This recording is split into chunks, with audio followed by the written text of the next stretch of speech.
some first-hand experience with the group. Brigitte Gabriel is a Lebanese native. When she was 10 years old, her family was used as human shields as Hezbollah fired rockets from just outside her home. Her story is what I was referring to. Good afternoon to you, Brigitte. Good afternoon. All right. Brigitte, so how long did you live in the basement or in an air raid shelter during your younger years?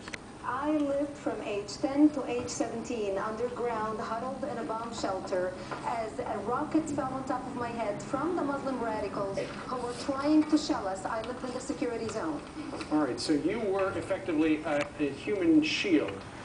In the beginning of the war, when the Muslims and the Palestinians were trying to launch their rockets against Israel, they used to park their Katyusha launchers in front of my bomb shelter and shell at Israel. We were 9 children hiding in the bomb shelter. I was the oldest. I was 10 years old.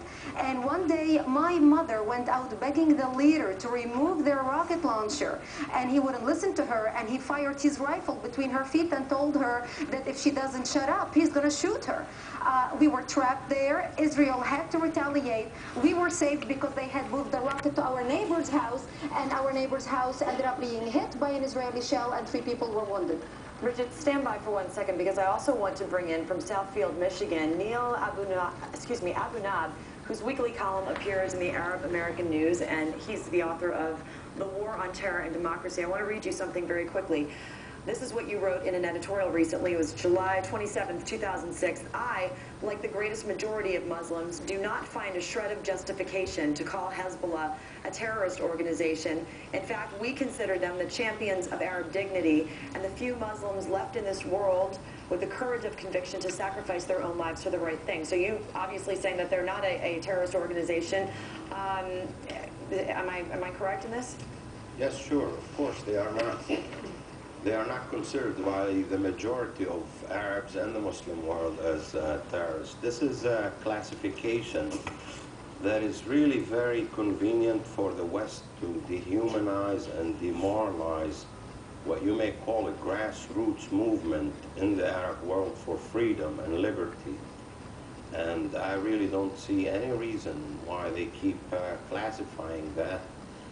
And furthermore, I think it hurts actually the American people and their cause to find peace in the Middle East. Well, Brigitte, you live there. You're one of those people he's talking about. Are they a terrorist outfit? You know, it's interesting what he is saying, coming from a Palestinian. After all, these are the people that use their own children as human bombs. Even the Nazis did not strap bombs on their children and rejoice in their death as well as the death of their victims. You are talking to someone who believes that people are used as human bombs, who have no respect for life, no respect for democracy, no respect to negotiations. Israel was minding its own business, especially in this last war. It was the Palestinians who snuck in through Hamas into Israel and kidnapped an Israeli, and it was Hezbollah, the terrorist, who snuck into Israel from Lebanon and kidnapped the soldiers. Israel is not at fault in here. It is always the Palestinians and the radical Islamists who are filled with hate, who raise their children on hate from their mother's milk, and this is why we have the problem we are having. All right, we want to bring the audience in on this. Go ahead.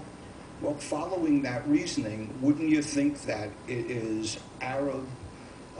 They have made up a lot of stories. I don't think Israel is really bombing Lebanon. I think it's faulty construction that's causing these buildings to fall. Well, Israel is bombing